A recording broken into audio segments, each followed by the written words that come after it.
Hi friends, ನಮಸ್ತೆ ಎಲ್ಲರಿಗೂ. ಇಂದು 10ನೇ ಅಂತಾರಾಷ್ಟ್ರೀಯ ಯೋಗದ ದಿನ. ನಿಮ್ಮೆಲ್ಲರಿಗೂ ಯೋಗ ದಿನದ ಶುಭಾಶಯಗಳು. ನೋಡಿ, ಇಡೀ ವಿಶ್ವಕ್ಕೆ ಯೋಗವನ್ನು ಪರಿಚಯಿಸಿದ್ದು ನಮ್ಮ ಭಾರತ. ಆದ್ದರಿಂದ ನಾವು ಯೋಗ ದಿನವನ್ನು ಹೆಮ್ಮೆಯಿಂದ ಆಚರಿಸೋಣ. ಹಾಗೂ ಯೋಗದ ಪರಿಚಯವನ್ನು ಸಪ್ತ ಸಾಗರದಾಚೆ ದಾಟಿಸಿದ ಪ್ರಸಿದ್ಧ ನಮ್ಮ ಯೋಗ ಗುರುಗಳ ಕೊಡುಗೆಯನ್ನು ಕೂಡ ನಾವು ಮರೆಯುವಂತಿಲ್ಲ. ಇನ್ನು ಯೋಗ ಮಾಡುವುದರಿಂದ ಮನಸ್ಸಿಗೆ ನೆಮ್ಮದಿ, ಉಸಿರಾಟ ಕ್ರಿಯೆ ಮಾಡುವುದರಿಂದ ಧ್ಯಾನ ಹಾಗೂ ದೈಹಿಕ ಭಂಗಿಗಳು ಉತ್ತಮವಾದ ಆರೋಗ್ಯನ ನಾವು ಪಡೆದುಕೋಬಹುದು. ಇಂದು ವಿದೇಶದಲ್ಲಿ ಯೋಗ ತೀವ್ರ ರೀತಿಯಲ್ಲಿ ಪ್ರಚಾರ ಪಡೆದುಕೊಂಡು ಭಾರತದತ್ತ ನೋಡುತ್ತಿರುವಾಗ ನಾವು ಇರುವ ಅವಕಾಶವನ್ನು ಬೆಳೆಸ್ಕೋಬೇಕು ಅಲ್ವಾ.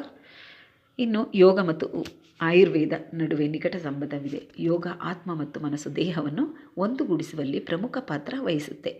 ಔಷಧಿಯ ಮೂಲಕ ನಮ್ಮ ಆರೋಗ್ಯವನ್ನು ಕಾಪಾಡುತ್ತದೆ. ಹಾಗಾಗಿ ಯೋಗವನ್ನು ನಿಮ್ಮ ಜೀವನದ ಭಾಗವನ್ನಾಗಿ ಮಾಡಿಕೊಳ್ಳಿ. ಉತ್ತಮ ಆರೋಗ್ಯವನ್ನು ಪಡೆದುಕೊಳ್ಳಿ. ಯೋಗ ದಿನ ಮಾತ್ರ ಯೋಗ ಮಾಡಬೇಕು ಅಂತೇನಿಲ್ಲ. ಪ್ರತಿದಿನ ಯೋಗ ಮಾಡಿ ಆರೋಗ್ಯ ಪಡೆದುಕೊಳ್ಳಿ. ಆರೋಗ್ಯಕರ ರಾಷ್ಟ್ರವನ್ನು ಕೂಡ ನಿರ್ಮಿಸಿ. Thank you for watching. Thank you so much. ಹೀಗೆ ನನ್ನ ಚಾನಲ್ ಸಬ್ಸ್ಕ್ರೈಬ್ ಮಾಡ್ತಾಯಿರಿ, ಸಪೋರ್ಟ್ ಮಾಡ್ತಾಯಿರಿ friends. Thank you so much.